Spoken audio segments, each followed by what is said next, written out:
Hi everyone, welcome to another video. Today I'm going to be sharing my physical TBR with you guys, aka all the books that I own but have not yet read. For as many of these videos as I watch, I myself did not think that I had enough books to film one of these, but after counting, I definitely think that I do. I have just over 30 books to share with you guys today. I was also a little worried that most of the books that I own but haven't read are books that I've talked about on my channel before, and I just didn't want there to be a ton of repeats in this video. But a little over half of the books on my physical TBR I've never shown before in a video on my channel. I'm going to give a brief synopsis about all the books, or if I don't know too much about the premise, sometimes I pick up books for another reason, which I will share, and then I will also share a little bit about why I haven't read it yet and when I plan to. So I've divided all the books on my physical TBR into a few different categories, so that's how I'm going to share them for you guys today. The first category of books I have on my physical TBR are the books that I plan to get to the soonest. These are high priority books that I really want to get to ASAP, so it'll probably be within the next month or so that I read these. So the first book that I'm planning to get to ASAP is The Inheritance Games by Jennifer Lynn Barnes. This one's following a girl who has just received a large inheritance from a man who she does not know at all. And when she shows up to this guy's mansion, the whole family is there. They don't know her, she doesn't know them. They've just been disinherited, so they're a little upset about that. They're all trying to uncover what's really going on here, and I believe there's a bunch of riddles and mysteries and clues that they have to solve and uncover in this guy's mansion. It just sounds like such a fun time. I love the idea of trying to solve all these riddles along with the mystery of the book, and I'm thinking about doing a reading vlog filming the Inheritance Games trilogy, so let me know if that's something you guys would like to see. Then I'm planning on picking up Ninth House by Leigh Bardugo very soon. This one's a dark academia, so I felt like it would be great to read in the fall, but then I was flipping through and I got to chapter 1 and saw that it literally has winter as the heading for chapter 1. So I was like, no, I'm gonna wait. I have a lot of books I want to read for the fall. If this one takes place in the winter, which I flipped through and like most of the headings do say winter at the top, I feel like it's going to be a great dark academia for winter time, so I'm saving it for then. This one takes place at Yale, and we're following this girl as she's trying to uncover what this secret society at the university is up to. Then I'm prioritizing Magnolia Parks by Jessa Hastings. I have heard so much about this series. I've heard it described as Gossip Girl but set in London, and I know the couple is supposed to be very toxic. They have a very toxic relationship, but it sounds really intriguing. I know some people hate this because of the toxicity in it, but the people who are so into the story, I feel I have very similar reading tastes to, so I'm just so anxious to pick this one up really soon. It sounds like it's going to be right up my alley. I love Gossip Girl. I love anything set in the UK, so it just sounds like it's going to be extremely entertaining. I'm planning on picking this up in December, if not in January. Then I want to start the Shatter Me series. If I don't get to this one next month, I'm definitely going to start it at the beginning of 2023 as well. I'm thinking about doing a reading vlog for this series also, but there's just so many books in the series, so I don't know, I feel like it might take me a while to film that one, but let me know if you guys would be interested in seeing that.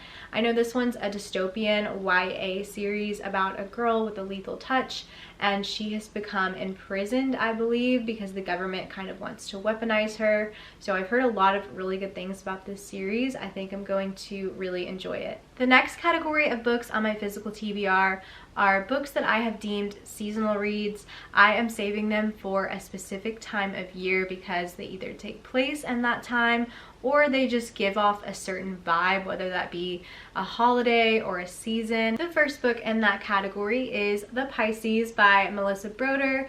I myself am a Pisces, so I'm saving this to read next year during Pisces season. I've only heard a couple of people talk about this book and the reviews were a little bit mixed. I haven't heard too many great things about this book, but I haven't heard terrible things either. When I read the synopsis, I just remember it sounded a little bit bizarre. I think it's a woman who falls in love with a fish, so we'll have to see. Stay tuned next Pisces season to see how I end up liking this one. The next book in that category is Mrs. Dalloway by Virginia Woolf. This one I've heard described as being perfect to read in the spring. Even the cover is giving me spring vibes. I think it's so pretty. I don't know anything about the plot other than it's a classic. I feel like a lot of classics seem great to read in the spring, so I'm saving it for then. Hopefully I'll like it. I definitely want to get more classics under my belt. Then in that same vein, I have Emma by Jane Austen. I've also heard this one described as being perfect to read in the spring. Again, another really pretty cover that feels very springtime. This one's about a young woman named Emma who is the unofficial matchmaker in her family, and she tries to set up all these people, and I don't think it goes very well. Things kind of go awry for her, and it just sounds like a really sweet story. It kind of gives me Bridgerton vibes as well, so I'm saving this one to read next spring. Then I have Outline by Rachel Cusk. As you can probably guess by the cover, I'm saving this one to read in the summertime. This one I was hoping to get to last summer, and I just had too many other things on my TBR that I decided to push this one over into next summer. But this story sounds so interesting. It's about a woman who is traveling to Athens, Greece, and she is basically listening to all these people's stories, and it sounds like a really lovely character story and the perfect summertime vibes. Then I have another summertime book. This one is The Summer of Broken Rules by K.L. Walther.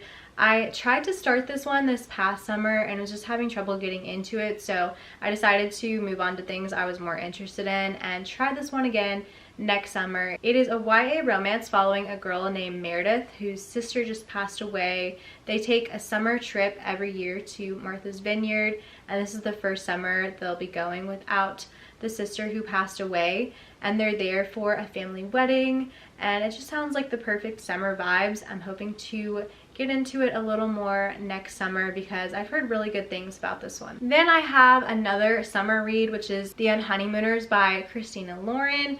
I talked about this in my summer TBR video this past year, but I credit this book with being what got me back into reading. This book was the first TikTok I saw on Book Talk, and I immediately purchased this book after seeing a TikTok about it because the girl just really sucked me in with her description of it. And I haven't read it yet because it takes place in Hawaii. It feels like perfect vacation vibes, so I really want to read it if I go on a summer vacation somewhere or a beach vacation. This one is about a girl who is the maid of honor in her sister's wedding, and at the wedding everyone gets food poisoning from the food except for her and the best man. I think because neither of them eat the food at the wedding, but she and the best man like hate each other. They're worst enemies, and the bride and groom, now since they have food poisoning, can't go on their honeymoon, but it's just gonna go to waste, so they end up giving over the honeymoon to the maid of honor and the best man, who hate each other, so it's giving enemies to lovers vibes. I've heard mixed things about this one. I feel like Christina Lauren's books are either hit or miss for me, so we'll see how I enjoy this one. The next category of books I have don't really fall into any specific genre or season. I feel like I'm just gonna mood read for this category and pick them up whenever. It's kind of just a hodgepodge of leftovers on my physical TBR. The first book in that category is Eleanor Oliphant is Completely Fine by Gail Honeyman.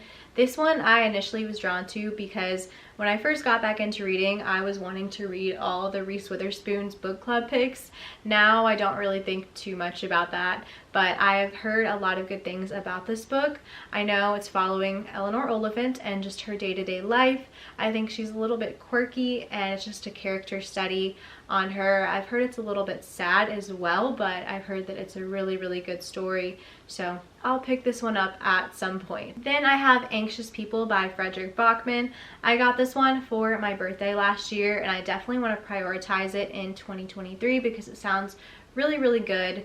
This one is following a group of people at this open house for an apartment. I guess it would be called like an apartment viewing, and across the street there is a heist situation slash bank robbery going on, and the bank robber ends up going into the apartment viewing across the street to kind of take refuge and hide from the police, and he ends up holding everyone in this apartment viewing open house hostage. And then I think every chapter like flips between different characters being held hostage, and you get a look at their lives, and I think they're all connected in some way or another. But I've heard really, really good things about this book, and I'm excited to read it. Then I have Hamnet by Maggie O'Farrell. Also got this book for my birthday last year, and I'm saving it. It kind of gives me spring vibes, so maybe this one should have gone in the seasonal category, but I feel like I'll pick it up whenever I feel like it. This one's following Shakespeare's son, Hamnet. I've heard really, really good things about this book, but the things I've heard about it are from people who I consider really, really smart and very knowledgeable, and I feel like I'm not quite at that level, so this book does intimidate me a little bit. I'm hoping it's not too complex or difficult for me to understand, but I've heard great things, so I want to give it a try. I'm very intrigued by Shakespeare and getting more insight into his life. Then I have In 5 Years by Rebecca Searle, or Surley, I'm not sure how it's pronounced, but I got this one on sale at a secondhand bookstore, and the premise sounds really good. I feel like this was kind of an OG book talk book, and since then I haven't heard too much about it, but I still want to read it at some point. I think it has a magical realism element to it, where there is this woman who has her whole life planned out. She knows who she's going to marry, what job she wants to have. She basically has her 5-year plan set, and then she ends up waking up one day in the future and her life looks nothing like the way she planned it. So I feel like there's going to be a lot of great life lessons in this one, and I'm excited to get to it at some point. This next book is also by the same author, which I did not realize when I first heard about it and picked it up, but this is The Dinner List. And this one sounds so interesting to me, so I definitely want to prioritize it in 2023. Basically, it's like the question that you get asked where people are like, if you could have dinner with anyone, dead or alive, who would it be? And for this girl, she ends up at a dinner party with the people that she would want to have dinner with who are dead or alive. I think like Audrey Hepburn is one of the people at the dinner with her, which sounds so interesting. I haven't heard a lot about this book at all, but I think the premise sounds so cool. I think about all the time like who I would want to have dinner with if I could pick anyone, and I'm excited to read this. Then we have Beautiful World, Where Are You by my queen, Sally Rooney. Y'all know I'm a Sally Rooney stan, but I feel kind of bad saying that when I haven't even read her 3rd book yet.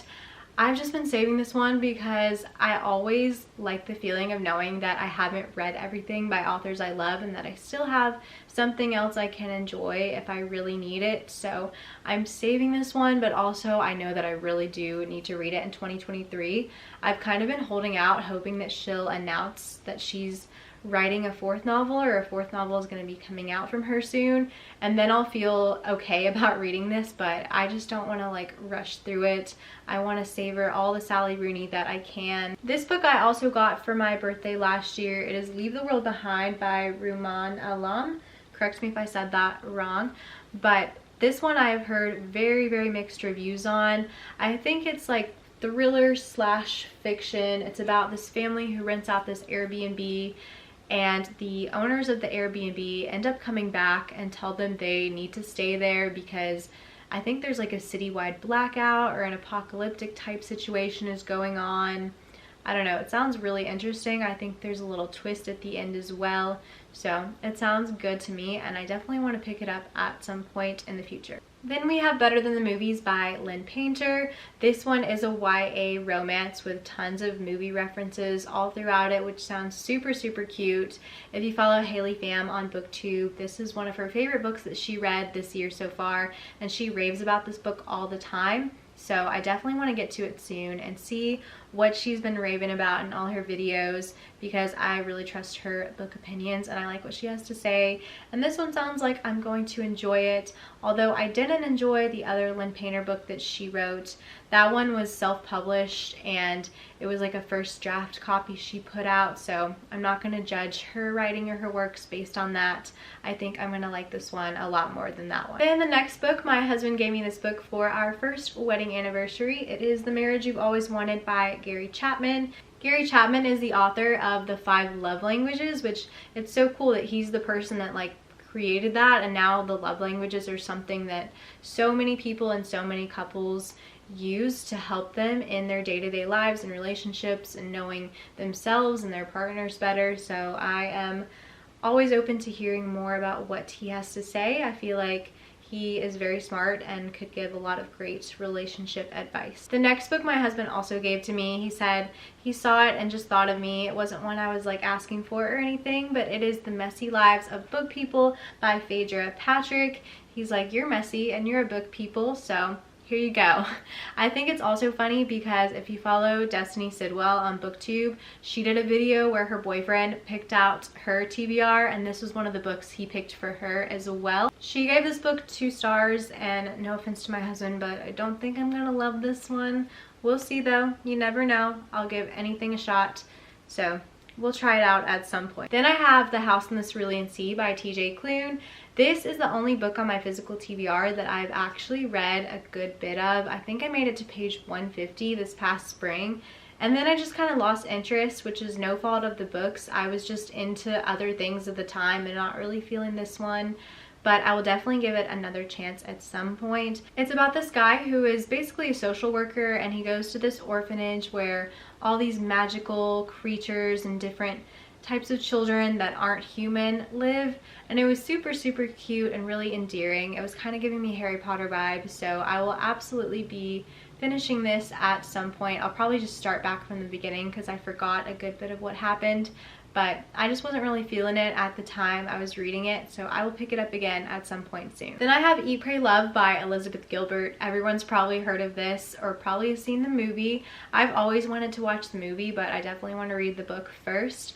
I don't know a lot about it. I think it's just about a woman and her experiences traveling. I love to travel, so I feel like this will be a really great story and lots of great life lessons in here as well. I've heard great things about the movie. I think Julia Roberts stars in it, so hoping to like this one. Just not in a huge rush to read it. I picked it up for a few dollars at a secondhand bookstore, so that's why I own this one. Okay, we made it to the final category on my physical TBR, which are all spooky books. So most of these I feel like are best to read around Halloween time, in the fall, and October. So a lot of these I'm probably going to be saving for next October.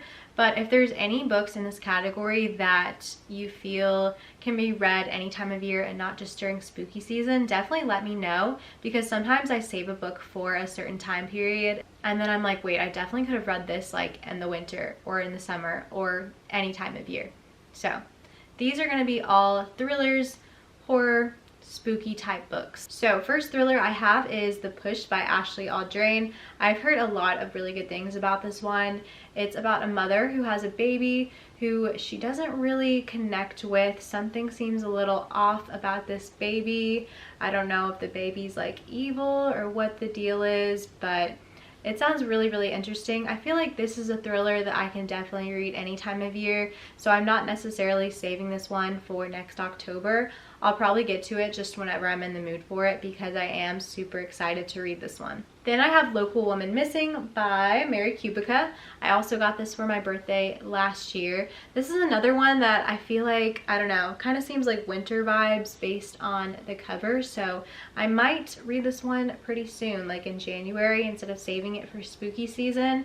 I know it involves 2 timelines, one in the past and one in the present, and I think 2 women go missing from the same community, and there might be some connections between their disappearances. Then I have Confessions by Kanae Minato. This one I got for my birthday last year, and it sounds so thrilling, so spooky, and so scary. It's a Japanese book translated into English, and basically we're following this teacher who is about to leave the school and leave her job of teaching. So she's giving this little end of the year speech reflecting on the year with her students. And this teacher's daughter also died, and she tells the class in this speech that she knows someone in the class was involved in her daughter's death. So I think we get perspectives from not only this mother and teacher, but from some of the students in the class as well. It sounds super spooky. I feel like this is one that can be read any time of year as well. Maybe I'll get to it soon since it takes place in a classroom setting. It kind of gives dark academia vibes, so I might try to squeeze this one in before fall is over. Then another thriller I got for my birthday last year, this is The Dinner by Herman Koch. This one was described to me as the European version of Gone Girl, which after reading the synopsis and learning more about this book, I'm not sure if that's accurate, but we'll see when I decide to read this one. So it's about these two families that have dinner together, and they have two boys about the same age who I think both did something pretty bad. And the whole dinner, they're like having this polite, civil conversation, but under the surface, they're kind of hinting that they know what their boys did and that they'll do anything to cover up what they did and protect them. So this I did not realize was also a movie, and I've actually seen the movie before. So I'm hoping that when I read it, it won't trigger my memory and I'll forget much of what happened, or maybe the book will differ a good bit from the movie. So we'll see. I'm not in a huge rush to get to this one, but if you highly recommend this book and really enjoyed it, then let me know in the comments and maybe I'll bump it up a little on my TBR. The next thriller I have is Everything I Never Told You by Celeste Ng. I picked this one up mostly because I know Celeste Ng is really popular for her book Little Fires Everywhere, which was made into a show that I think Reese Witherspoon stars in and produces. But this one was on sale again at a secondhand bookshop. I got it for a few dollars. So I saw the name Celeste Ng and I've heard good things about her books, so I thought I would give her a try and hopefully I enjoy this one. Then I have Mexican Gothic by Sylvia Moreno Garcia. This is a horror about this woman's cousin who just got married, and she gets a very strange letter from her cousin which leads her to believe that something is going on either in their marriage or in the house they live in. So she goes to check on her cousin, and when she gets there, her cousin is like, oh no, I just had tuberculosis and I was really sick and I wrote to you in a fever dream type state, but everything's good. But this cousin is not really convinced that what she's saying is true, so I think she sticks around to investigate and finds out some horrifying things that are going on.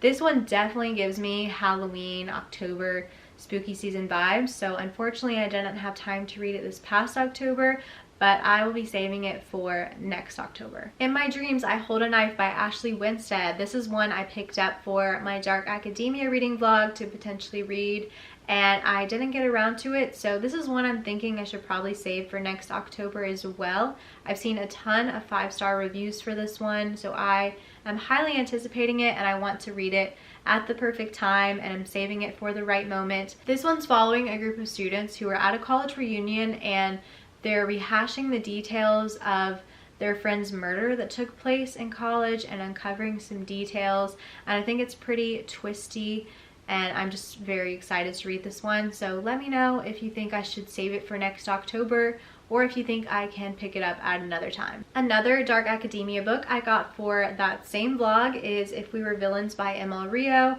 I didn't end up reading this one because I've heard that it's so similar to The Secret History, and I read The Secret History for that vlog. So this is another one I will probably save for next October. I feel like it is the perfect Dark Academia vibes, and I feel like there's a chance I'll like it a little more than The Secret History. This one's following another pretentious group of students at this Shakespeare school, and someone in their friend group dies. Next I have Magpie Murders by Anthony Horowitz. I picked this one up at a secondhand bookstore as well for a few dollars. I've heard it described as an Agatha Christie retelling, but to be honest, I just have never been in the mood to pick this one up. I feel like it sounded really exciting when I first got it, but I've found that I'm more of a thriller type of person than a cozy mystery type of person. So if you really love this book, comment and convince me to read it. I also have The Woman in the Window by AJ Finn. I got this one on that same secondhand bookstore trip as I got Magpie Murders, and I feel like everyone knows about this book. It's about this woman who is agoraphobic, and she stays in her apartment and kind of spies on her neighbors, and one day she sees something crazy go down across the street in her neighbor's apartment, and I think no one believes her because they're like, oh, she's just this crazy lady who never leaves her apartment. But since picking this one up, I have heard some questionable things about the author, who uses the pen name AJ Finn to hide his real name because of the shady stuff he did. So I don't know, that kind of deterred me a little bit from reading this book, but I did get it secondhand for just a few dollars. So I don't feel too guilty about it, but I know a lot of people don't like the show. The show actually got spoiled for me on accident by a friend, and I don't know if the book has the same ending as the show, but if it does, then the book is kind of ruined for me as well. So comment and let me know how similar the book and the show is without giving away any spoilers, because I don't know if I should waste my time reading this or not. But just let me know and I might pick this one up in the future. And the last book I have to share for this video, my final thriller, is Dark Places by Gillian Flynn. She also wrote Gone Girl, and I picked this up right after reading Gone Girl a few years ago. So this is probably one of the books that I've had the longest on my physical TBR. And I was just so enamored and in love with Gone Girl and obsessed that I wanted to read everything from Gillian Flynn, but I remember picking this one up and I just couldn't get into it, and I didn't love it quite as much and was a little bit disappointed. But since then, I remember absolutely nothing about the plot, so I want to give it another try at some point and see how I like it. I think there's a show or a movie based off of it as well. So I'll definitely read this one at some time soon. Alright guys, those are all the books on my physical TBR at the minute. This video is proof that reading and book shopping are two entirely different hobbies, both of which I happen to enjoy. So let me know if you saw any books in this video that you think I should get to soon. Let me know what you think I should pick up first, or if there's any you think I should pass on and I will sell or donate. So just give me a comment. Don't forget to like this video and subscribe to my channel if you're not already. Thank you so much for watching, and I will see you guys so soon in my next video. Bye guys.